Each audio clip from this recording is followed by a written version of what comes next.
Yeah, okay. Actually, PAWS mission is to give unwanted animal a second chance in life. Okay, so that is what basically we do here. We take in unwanted, we treat, we vaccinate, we neuter, and we rehome. That is our mission. All right.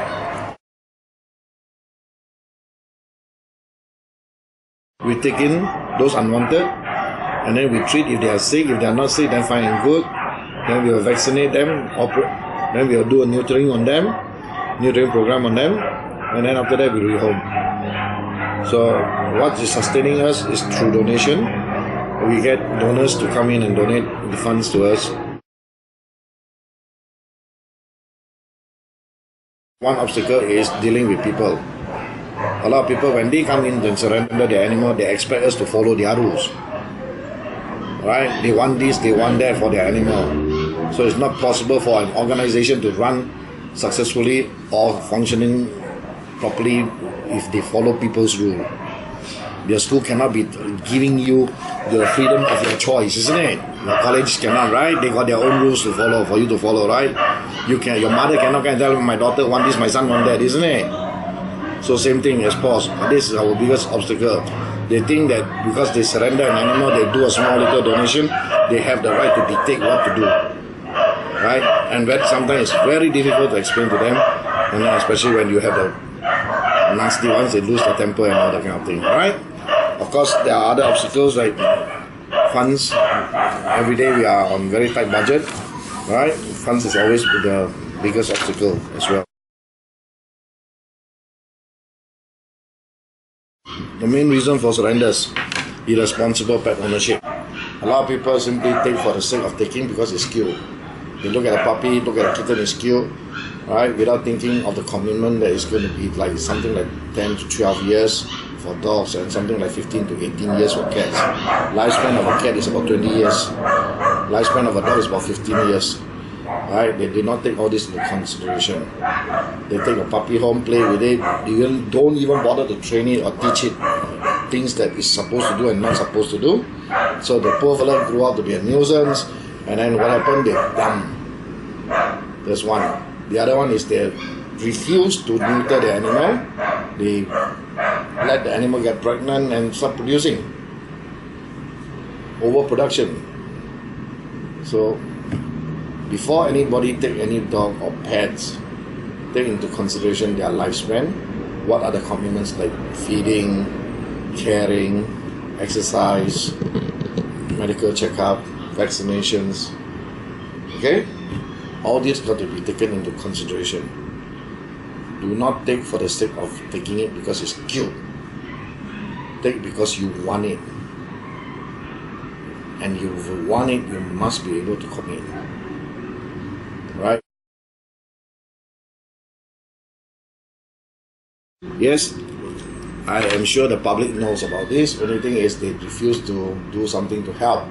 What do I mean by that? I mean is every time they produce cats produce 3-4 times a year, and each time they produce 5-6 kittens, 4 kittens. They know very well these are the problem, but they want to do it. They just don't bother. Right? It's not that they're breeding, but they refuse to take responsibility like neutering, action to be taken they don't want to take. So what happened is every time they have a litter of kitten or litter of puppies, animal is surrendered. Each time they surrender is 1 litter of 4, maybe 3, maybe 6. But each time somebody come and adopt an animal, it's only 1 at a time. So how can we balance the figure?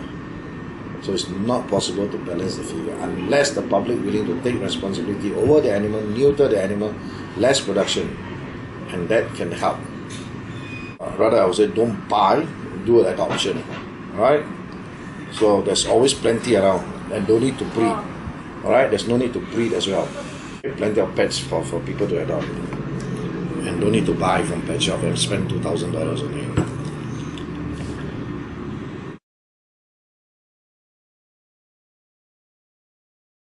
First and foremost, we must make the people understand that the local breed are as good as any of the breed that you buy from the pet shop. It may not be as good looking, but it's still a proper dog. Right? It's still a dog that can be trained, can be as obedient or even more obedient. Right? Just like You and me, we are Chinese. Are we more superior than the Indians? We are not. Correct now? Are the whites more superior than us? No, we are not. Right? But we are all equal, right? So the dogs are equal. Just because they have long coat and cute looking, are they better animal? They are not. They are just the same. Okay?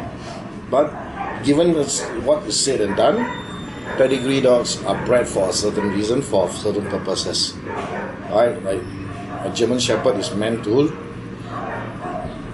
be a shepherd. They have a specific job to do.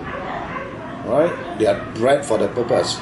But that doesn't mean our dog cannot do. It's a question of training it.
I'm just a volunteer here at PAWS and I'm just volunteering here for a week, and it's really fun. It's just because I love animals and you get to just take them out and make them feel happy.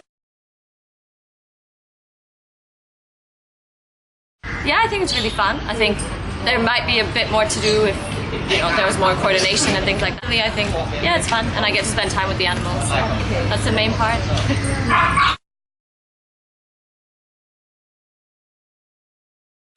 No, I'm just here for 1 week now, and then maybe if I come back.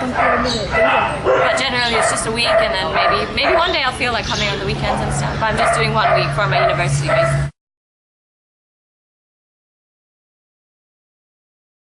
No, not really. I only work, I think, for the morning, so I leave at like 1, 2, so it's only 4 or 5 hours, and then you have enough time to do what you want to do. So it's really just, you feel good, I think, just helping out with the animals and stuff.